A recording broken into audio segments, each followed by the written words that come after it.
ఆయన్ని కిడ్నాప్ చేసావంట నువ్వు, మీ అత్తగారు మామగారు వచ్చి ఏడుతున్నారు అని చెప్పేసి అన్నారు సార్. నేను కిడ్నాప్ చేయటం ఏంది సార్, నేనేం చేయటం ఏంది సార్, సెటిల్మెంట్ మాట్లాడి పంపించేశారు. ఫస్ట్ నేను ఎవరు ఏంటని అడగల. ఆయన అలా అనేసరికి నేను హాస్పిటల్లో ఉన్నా, నాకు భయం వేసింది. నేనేం చేయట్లేదు సార్. ఆ అబ్బాయి ఎప్పుడు ఇలాగ ఇది చేస్తూనే ఉంటారు. ఇప్పుడు వాళ్ళే కావాలని 3 సార్లు పంపించి నా మీదే కేసు పెడతారు. కొన్ని రోజులకు మళ్ళీ పెద్ద మనుషులను తీసుకొని వస్తే వాళ్ళే పిలిపిస్తారు.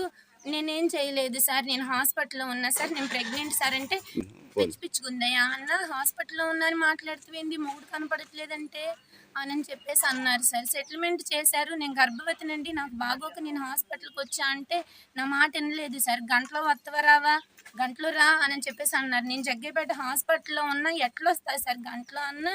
ఆయన ఇష్టం వచ్చినట్టు మాట్లాడారు సార్.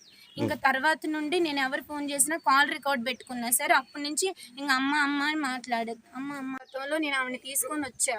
అప్పుడు నాకేం కావాలమ్మా అంటే, నాకు కొంచెం నేడియమనండి, నేను నా పిల్లోని పెట్టుకొని బతుకుతా, మా ఆయన వచ్చిన రోజే వస్తాడు, వాళ్ళని పెట్టమని నేను అడగట్లేదని మహిళా పోలీసుని తీసుకొని వచ్చా. ఆవిడ ఆ మాటే అడిగింది, అమ్మాయికి నీడని తీయండి, అమ్మాయి ఎల్లకలా బతికిద్ది పిల్లల్ని పెట్టుకొని, మిమ్మల్ని పెట్టమని అనట్లేదు అంటే వద్దని చెప్పారు. వద్దని చెప్పి పంపించేశారు. మళ్ళీ నిన్న ఇట్లా తీసుకొచ్చారంట. ఆవిడే మాట్లాడారు.